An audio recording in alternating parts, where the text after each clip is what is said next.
Hello and welcome back to another weekly pickups video where so far, I'm recording this Thursday, so there could be a chance that I pick up something tomorrow. This is what I have. Two or things from CEX and then Doctor Who from Amazon. So we'll start off with CEX. So my CEX in Ireland have finally started to do Game Boy games, Game Boy Advance specifically, not Game Boy Color or Game Boy Original yet. So I had a Game Boy game that an ex gave me that I didn't really want, which was Mario Kart Super Circuit. So I got like €4 trade in for it, and I had a stack of other DVDs and two Blu-rays to get rid of. So I got like 8.90 on a voucher, and then it was like 2.10 uh, for these two. So we'll start off with Robot Chicken Star Wars. Now I love Robot Chicken and I love Robot Chicken Star Wars because I have the second and third one already in my collection.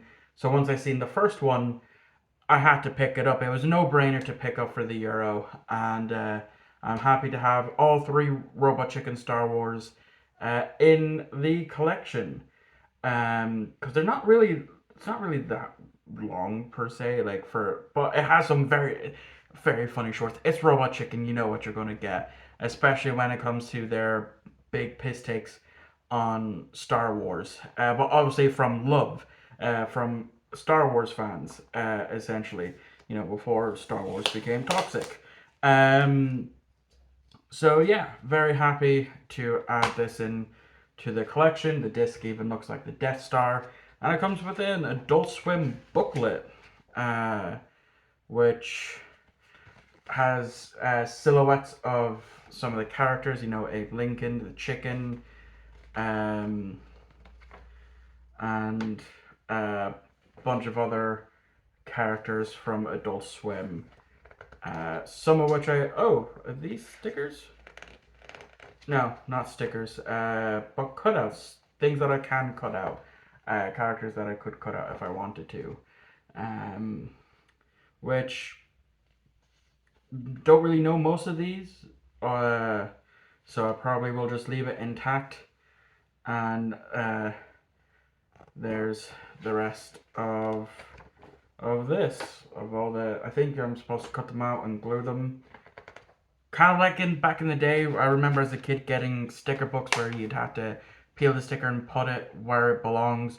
Usually we never did. When I can't be the only one that did that. Usually when you're told to place a sticker somewhere, you either A, didn't and put the stickers elsewhere, or B, um, you put it in lopsided, which is something that I quite often did.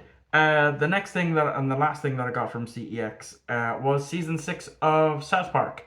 So the brunt of my voucher went towards this, and it's a good season. You know, we have Jared has AIDS, which was oh so far in uh, so far ahead of what ended up happening to Jared from Subway. Um, Professor Chaos, Simpsons already did it. Was it other good ones? Let's see what others. Yeah, as well. It also has the infamous episode. Well, not infamous, but the great episode, "The Return of the Fellowship of the Ring to the Two Towers." You know, obviously this season came out when the Lord of the Rings came out, so that was also the start of that. So yeah, I'm very happy to add yet another classic South Park season into my collection, and it's actually like standard Amaray case and not like a big box set. Like if I just move slightly and tilt this down, you can see my South Parks right there. Um, so yeah, just taking off the CEX sticker, and I never actually looked at the disc art, so it's yeah, it's all butters. It's the disc art is literally all uh, butters, which I'm happy about. Butters is one of my favorite characters, as I'm sure Butters is a lot of people's favorite character. Anyway, we have now made it to the Amazon package. So this is something I did not pre-order. I just waited until I got paid because it came out on Monday and I ordered it Wednesday and I obviously got it today. And that is the Blu-ray for the first Christmas special in 6 years, 5 or 6 years. Obviously, is the Church on Ruby Rose. So the reason why I didn't pre-order this to get it on release is because last time I tried to pre-order something on CEX, it did not go well. That of course being the 60th anniversary on Blu-ray, because when I pre-ordered that, I was initially told that I was going to get it in the new year, and then I was going to get it after Christmas, until I cancelled the pre-order and then ordered it the next day, the day after it came out, and I got it earlier than I would have if I had waited for my pre-order. So that's me never not really pre-ordering a lot of stuff anymore. So yeah, I enjoyed this episode. I know not a lot of people enjoyed the episode. I did. I don't like the look of the cover. I'm going to be quite honest. I would have rathered it be, something different. Like, I don't get me wrong, I like Shooty, very handsome man, but I would have liked the cover to reflect the episode, like other specials have when they've been released. The covers always reflect the episode. Like, I get it's the first episode in the new era, but yeah, I just would have preferred it to look a bit different. Obviously, there's the back, and then the Amore is the same as the front and the back. I'll just use this pen to open it up. But yeah, I'm still going to be watching the show when it comes back in May. I've invested nearly 19 years of my life to this show. I don't think I'm ready to give up on it just yet. So yeah, there again, and then the disc. See, if the cover art was that, I would have liked it, because at least it emulates the feel that it's a Christmas special. And it also comes with this booklet showing more Doctor Who, more exciting products from Doctor Who. So opening it up, we get Big Finish and comics. The failed Doomsday one I see is most apparent on this. Then we get more audio Big Finish type of stuff that they're advertising. And then, of course, there's the novelization of this episode. There's a Dalek escape room, which would be interesting to do. But it's a UK thing, so I definitely won't be able to do any of that. And then, of course, there's books from different eras from the Doctor, and then advertising the Doctor Who monthly magazine. The reason why I don't pick it up is because it's just not worth the money. It's like if the Doctor Who monthly magazine, if there's nothing in it and it's just a bare magazine, it's like €14, 12, €14. But if it has stuff in it, it's jumping up to like nearly €20, and it's just not worth it. And then as well, it's advertising a TARDIS pin set with all the different versions of the TARDIS, being obviously the capsule before it turned into the first Doctor TARDIS and a whole bunch of others, random ones, for £100. Are you fucking joking me? £100 for 1, 2, 3, 4, 5, 6, 7, 8, 9, 10, 11, 12, 13. £100 for 13 pins. A tenner a pin. Are you fucking... Nah, that's not on. I would not pay £100 for just 13 lousy pins.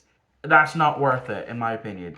Anyway, like I said, if I don't pick up anything tomorrow, I will just add in the ending of it, or I'll just add in whatever I manage to pick up. But we will see. I'm not even sure if I will end up going into town, to be quite honest. No, I will be going into town because I have something I need to do. Anyway, I'll be back in a second. You'll know by the length of the video. Okay, so I was right that I would end up probably getting something today, which is Friday, and that is season 1 of My Name Is Earl, a show that I really love. I got heavily into it watching the reruns on E4. Yeah, it was E4. Um, and then, of course, I didn't realize that the show had been cancelled when I got to the very last episode in season 4. So I had to find out that it was cancelled, the hard way. Um, I think I got it. Bit of psoriasis. But yeah, it's a show that I've rewatched so many times since then. It's a show that I love. And I have heard the alternative, well, what would have been the ending for the show had it gotten to that point. Greg Garcia, um, who created the show, said that how the show would have ended was with Earl struggling to do a list item and then having someone come up to him saying, "Hey, my name is blank and I wronged you in the past. I have this list and I'm trying to make it better." And Earl is like, "What you mean a list?" And so the person shows him the list, and then it turns out what he started in the first episode has inspired people to make their own list, to make amends for all the bad that they've done. And so what Earl then does is he takes his list and he gets rid of it, realizing that what he's done to get it to that point, where people are having their own lists, is enough for him to not make up for everything, and that he's put good back into the world. And so he's more content with that, and then he walks off into the sunset. And that's how My Name Is Earl would have ended if Greg Garcia had his option to do so. Obviously, he went on to make Raisin Hope, which did have a sort of Easter egg ending for the show in one of the episodes, as like a radio type of thing. And yeah, so that is everything that I've gotten this week. So thank you all for watching. I hope you enjoyed, and I will see you all on Monday for trying to think what review is coming next. I think it's my Predator review. The Predator, not the first one. It's the fourth one. So yeah, interesting. It's going to be interesting to see my takes on that. But yeah, I'll see you all on Monday for that one.